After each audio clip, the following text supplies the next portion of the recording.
So again, another TED Talks article we are going through. And I really hope that you can actually see it. No, you can't. But yeah, it also looks nice like this. Very nice and clean. Really fucking nice and clean. It's amazing. It's really amazing. But yeah, hello and welcome back to the next episode of the Self-Development with Tactics podcast, which is the second one for today. So if you do not enjoy this one, go to another one or go to all the fucking videos that are on my channel. But yeah, today, as you might have heard in the intro, we are going through another TED Talks or ideas.ted.com article. This time it's about, decluttering your mind, which seems to be incredibly valuable, I guess, for a lot of people, which is just great to go through and to just see what it is all about and whatsoever. So yeah, this is what we're going through today. And yeah, no, you can't see it actually. That's great. Let me have. Now you've seen this. Now this is still another one. But this is the right one. So yeah. This is the article. Here. Here. This is the article. But by the way, I just really love. I'm sorry. I just really love the way they actually make those kind of graphics. You know, you can totally see that often they do just, maybe they are down. Yeah, they often use some graphics and all of them are just really fucking great.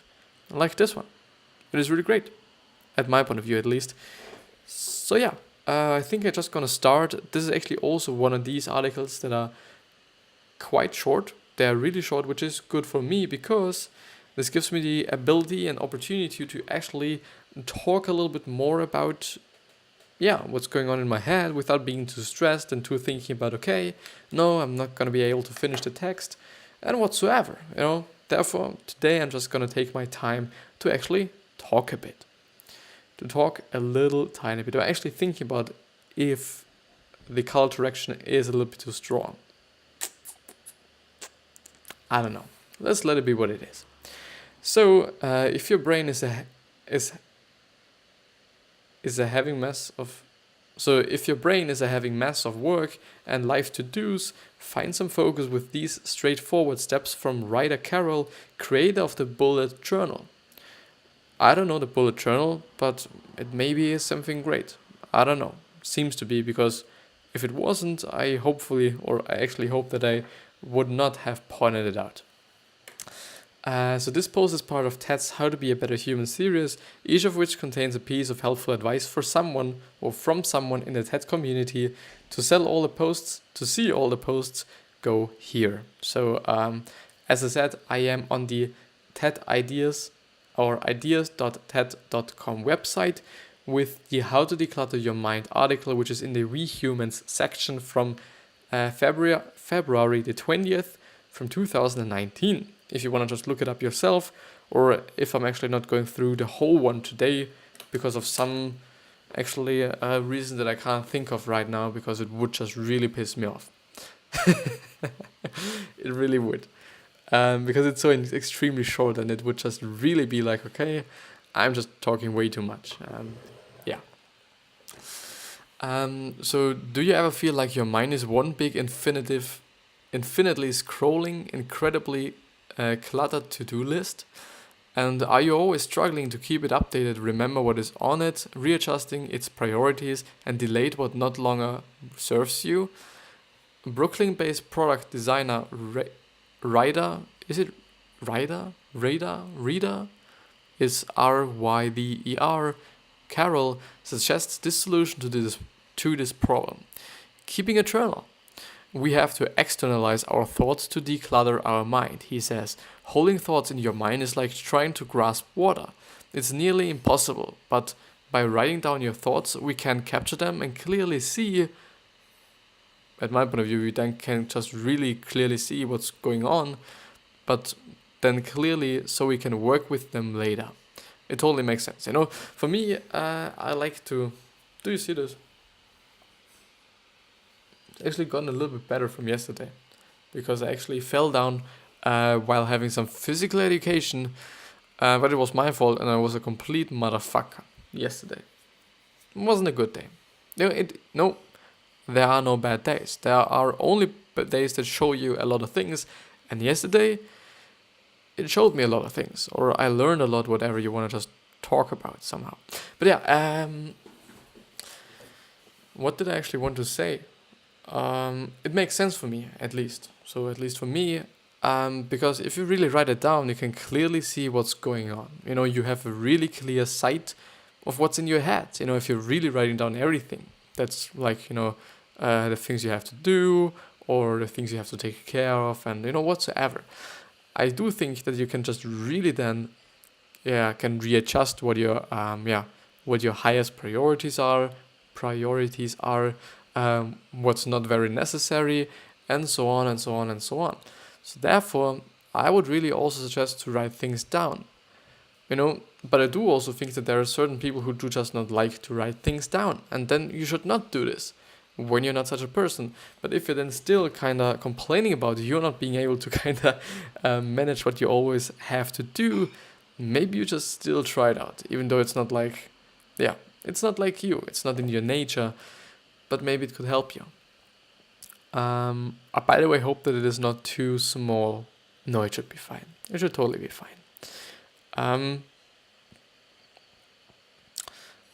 Growing up, Carol was easily distracted, tucked in every direction by anything and everything. He says, ask a kid, my biggest problem was focusing on way too many things at the same time. As an adult, that's just known as being busy. But being busy doesn't mean you're being productive. A lot of times being busy just means you're in a state of being functionally overwhelmed, which is totally true, and which is also something that I've experienced myself. If I do have, it is actually the thing that happened to me today. I had a lot of time, and I still have some time, and I do have a lot of time. When I do just have to go to bed, it's pretty late. I can just go to bed at 1 o'clock or something, and then I still have 5, 4, 9, 10 hours, which is just a lot, and you can do a fucking load in 10 hours. The problem there is it really like you're being productive, or if you actually are more than overwhelmed? And often it is like overwhelming, but subconsciously, at least for me, I'm not feeling overwhelmed, but I just see, okay, I'm not as productive as I just would like to be, and I'm not as productive as I maybe should be, and I'm not as fast as I should and or could be. And then it's fucked up, because I'm losing a lot of time. I'm just doing some other shit. Like a great problem for me is actually watching YouTube, because I'm practically during the week only watching YouTube while I'm working on certain things. Most of the time I just choose something that I can listen to, that I do not practically have to just watch, because it would distract me. But sometimes I really get caught up in watching something, and then that's quite fucked up. And so I do really think that actually writing things down could work therefore, in terms of actually not being distracted and having the kind of discipline to not let you get distracted is another thing for me. So, but I do just have to have a look.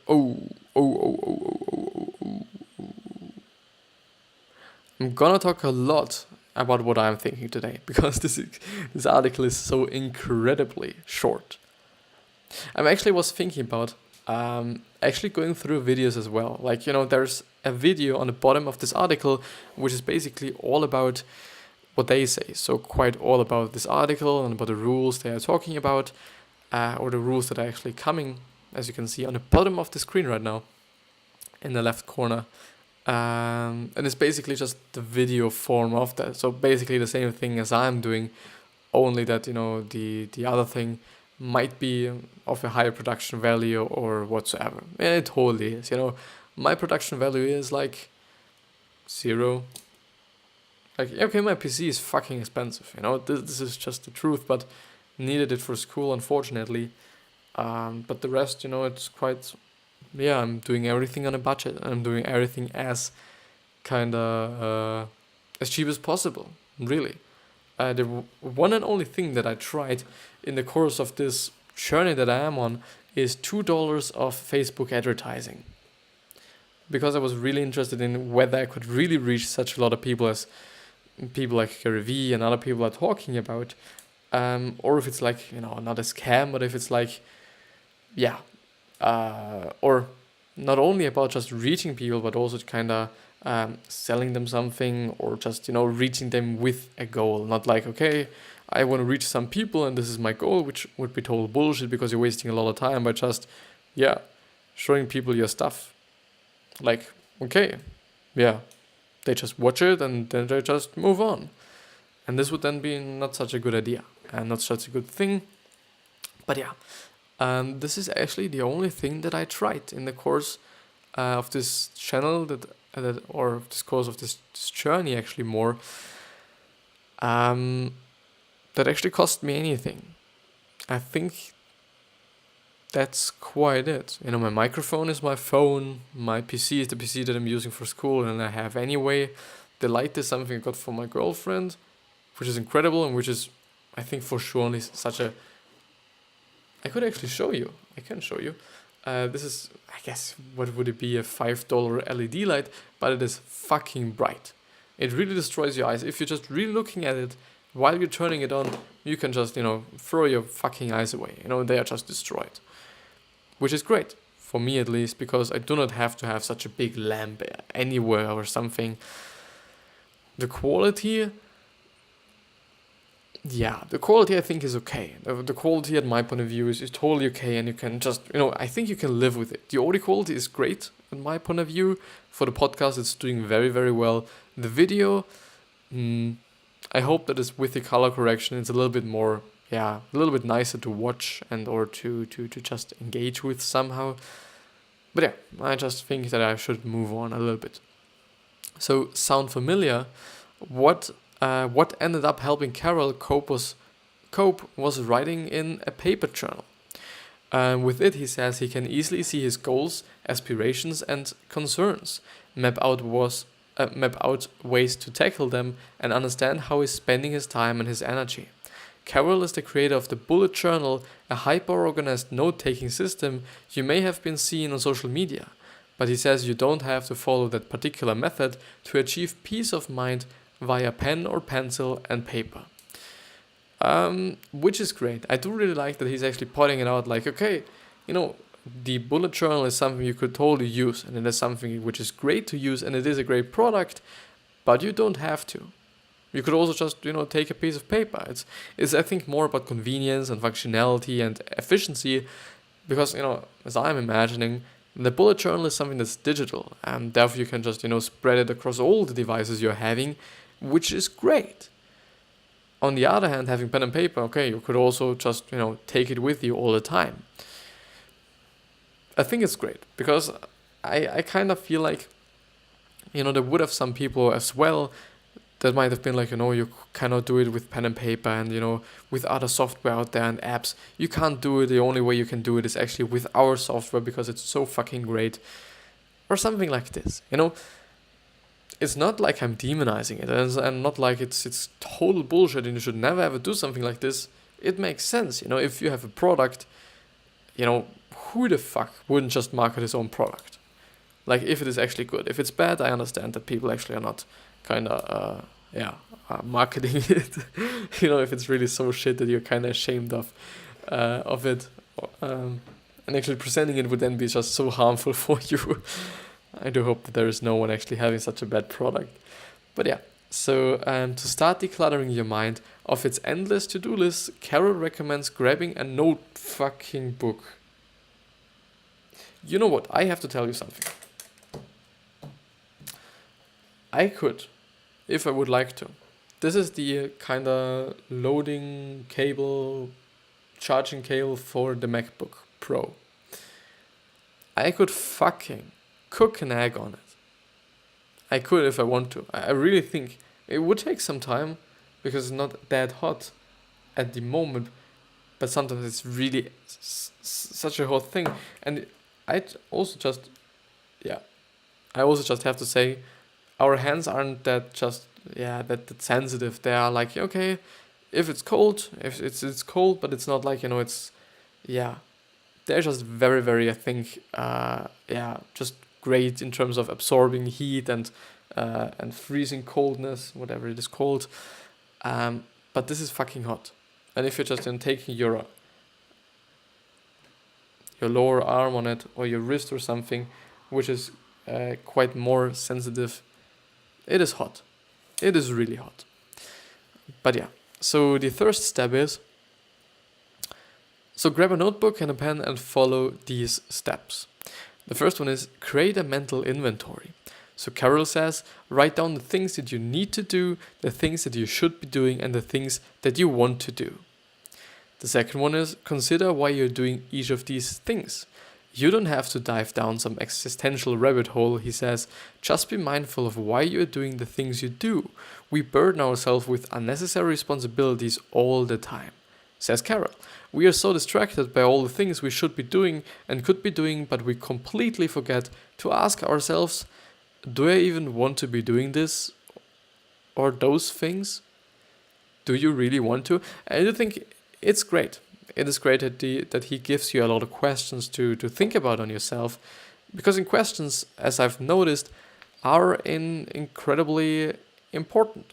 By the way, because I just would forget it, here, sorry, false hand, this, as you can see, is my Instagram feed. Somehow, this is some posts that I found on my PC because, I've always kind of stored a lot of them on my PC. And if you want to check them out, all the links are down in the description to all my social media profiles that I'm having. It's Twitter, it's Quora, it's Tumblr also as well, but I'm not quite using it. Then Instagram, of course, Facebook, YouTube, the podcast, quite everywhere. I'm really quite everywhere. I've been thinking about TikTok actually, because it is, just a well-used and also well-known platform. A lot of people use it, and you just have to go with the attention. It's not about whether I like it or whether I think it's just, some bullshitty thing and it's like for kids. It's about the attention. If there is a lot of attention, why wouldn't I use it? Something that I deeply have from Gary Vee. He's always spreading it and it totally makes sense. And wait, the thing is, just gonna lead way too far away. Never mind.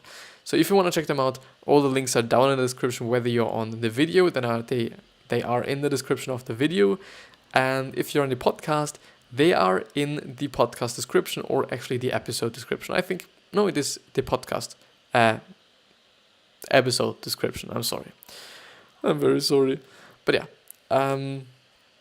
actually to just use the fucking set preset I have, because I thought actually today I was how could I make the videos a little bit more interesting? The problem that I'm having is that I'm not editing the videos, because it would take so much time to go through half an hour every single day, maybe even 2 times when I'm just actually uploading 2 episodes. The thing then is I'm trying to actually kind of cut them while I'm recording them, like with this and this and this and this and these things. It's possible. It is completely possible, and I do think that you can actually make great videos by not actually cutting them, but kind of only streaming them somehow. Because if you're streaming, there's also no way you can just edit it, rather than just doing the same thing as I'm doing. Like with Open Broadcaster, you can have different scenes, and if you're a little bit creative, you can just figure out a lot of ways you can make effects like this one, or something like this if you're sad, something like this and this, some close-up thing, which is great, the intro, the outro, before the intro, the outro, and with all the effects that I'm using there. It's totally possible, and I would really suggest you do just have a look at OBS or Open Broadcaster. The third thing is, I have been thinking about something. Never mind. Unfortunately, I actually get caught up in my own thoughts. And the third one is, for every item on your list, ask 2 questions. Is it vital, and does it matter to me or someone I love? Carol says, If your answer is no to both of those, you have just identified a distraction, and you can cross it off your list. For every item you cross off your list, you're becoming less and less distracted. Which makes sense. Which totally makes sense. The fourth one is take what's left and divide it up. Or divvy. It is D-I-double-V and a Y. It up. By now, your inventory will consist of vital things such as paying bills and shopping for groceries and things that matter. Of the latter, Carol recommends taking anything that matters, but you haven't done yet, or you have made little headway with, and breaking it into small, actionable projects. Just very small things you can do, especially right now. Also a great thing. For example, if you want to learn to cook, don't start by tackling an incredibly complicated meal for 6 people, he says. If you don't make a total mess, the experience will have been so unpleasant that you run the risk of ruining your curiosity about cooking altogether. Small projects, according to Carol, allow us to cultivate our curiosities and help them grow, maybe even help some of them blossom into full-fledged passions. With cooking, begin by mastering a few simple tested recipes that use ingredients and techniques you're familiar with. Each small project should evolve a clearly defined list of actions and tasks, says Carol, and they should take you less than a month to complete, he says. If you estimate your project will take more than a month, that's fine. Just break it into smaller projects, he says. Your projects do not have to be tied to passions or major interests. It can be anything you want to explore further, which makes sense. I think there are just a lot of things you would be interested in, and yeah, why wouldn't you just try it out? Something you could totally do this. Could really do it. The fifth one is spend time every day, even if it's just 5 minutes, revising your inventory. We have to dedicate ourselves to a habit of keeping that map updated with all the new things that we discover, says Carol. If we don't, our map becomes inaccurate and we start to go off course. We drift, and all of a sudden distractions start leaking back into our lives. And when it turns out that something that mattered to you no longer does, just cross it out and let it go. Because why not? Why would you just hold on something that's just incredibly unnecessary? I'm getting very dark. I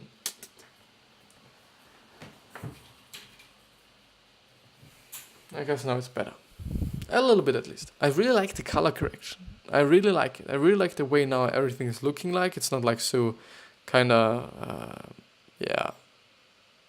And I'm not willing to say sad, but it always looked like a little bit like, I don't know, so unhappy. And now it's like vibrant everywhere, and everything is a little bit more like summery and more like a little bit nicer.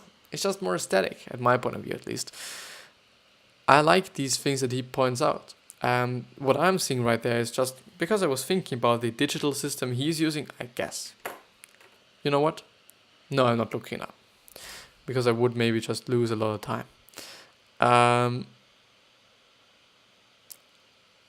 think, the digital system that he is just providing is just very great as well. Because if you do just have to constantly, kind of look it up, which totally makes sense, because making a habit out of it would be, I think, the thing to go with, or the thing to go to, as he also says. Like, it makes sense, that you're always revisiting it and just seeing, okay, is like playing soccer really a priority for me, or if it is something like, okay, I can cross it out. Or maybe even people. Maybe you break up with someone, which I'm definitely not hoping. I really definitely not hope that you're breaking up with someone that's actually nice and incredibly valuable for you. But, if there's a person and you just, it's not a priority anymore, cross it out. Even though it sounds so fucking sad. You know what? It sounds so fucking sad. Fucking hell. I really just have to make more of them. I really just have. And now actually the YouTube viewers contribute of what I'm actually doing there. Yeah, because I have some effects there, which are maybe interesting, which are maybe great. I don't know, but yeah. What did I want to say? I do have 5 minutes left and a small little paragraph. And I'm going to read this, and maybe I'll just afterwards Google the bullet journal method. So unfortunately, time is not a renewable resource, says Carol, author of the bullet journal method. It is our responsibility to take the time to identify the things that interest us and figure out ways to pursue them. Use your journal to note down your new interests and come up with small projects to try them out. This practice will provide you with a lot of personal data, he adds, and the data can provide profound insights into your life. What have you tried? What have you not tried? And what should you do more of? What's working and what's not? And maybe, if it is actually not already in this journal, actually writing down how you're thinking and feeling about the things that you tried out would also be a great idea. Because if it is really like, okay, you're trying out to cook, or you're just trying out to kind of bungee jump or something, and then you don't write down if it is actually great or if it was actually great or not, maybe just doing it once again, But, even though, I guess I have to correct myself. The problem is, actually after doing a thing one time, can you really say that, okay, you like it or you hate it, or... it's always like a problem, I guess, because like you've done it once, how the fuck could you expect something to be, or how could you just think like, okay, it's something I totally hate. I hate it because you've done it once, one singular fucking time. And now what does this make me? Sad. My voice. I actually get the slider in once again, so that you maybe have to look at something. But yeah, actually, I was thinking about making more of these sliders, because, yeah, you can have to just, look at them, and maybe they're interesting for you, and so on, and so on, and so on. And I actually also make some sliders for my Twitter and my podcast. Actually, I should do this. This is also available as an audio version. Would actually be great. But yeah, I think it was actually a great article, wasn't it? I think I really enjoyed it. It was somehow nice. It is written nicely. There were actually 2, I think, spelling mistakes or writing mistakes, whatever it is called. I don't fucking know. But that's okay. The problem that I'm everywhere having in terms of languages, I'm always making fucking mistakes. Not in terms of grammar, but in terms of spelling, because I can't spell anything. I really can't.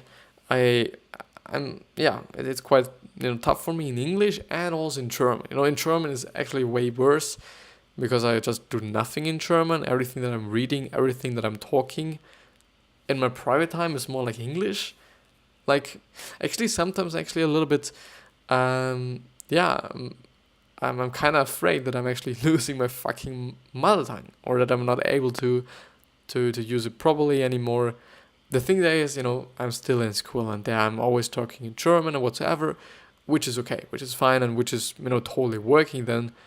But I guess, if I'm really then just moving to another country, which would be something for me at least for a year, something that I would like to do in an English-speaking country, because I would like to just, have the feeling of, first of all, living somewhere else, and also speaking another language, which would be very interesting for me. But I don't know. It could be Canada, it could be the States, it could be Australia, because I do have relatives in Australia. It could be the UK or Ireland or Scotland or whatsoever. It could be everything. Even though I don't know. I don't know. I don't want to offend someone, therefore I'm not just saying anything. It is tough. I would like to go to Canada, but in terms of, the earning money there, because the Canadian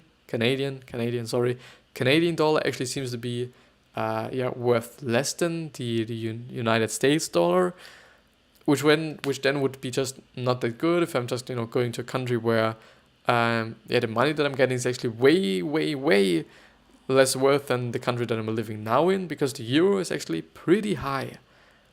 It is even just more worth than the regular dollar. The only thing that is actually more worth or higher in worth, whatever it will be, than the euro is actually the pound, which is in the United Kingdom or England. Actually, I don't know what's Australia like. Is there an Australian dollar? Australia dollar. Do they have something like this? Yeah, they have an Australian dollar. Or Australian pounds. Actually, pounds would make sense. Pounds would make more sense. Because it once have been, or still is, part of the United Kingdom. Yeah, I don't know. But yeah, I guess this is it with the video and or the podcast episode. I do hope you have liked it. I hope it was just very balanced in terms of, okay, what I was reading, what I was talking about. I hope you've got something out of it, totally. And yeah, I wish you the best health, wealth, happiness, and success. And still remember how you're gonna be remembered. So basically, what the speaker on your funeral is going to say about you on your funeral. Think about it.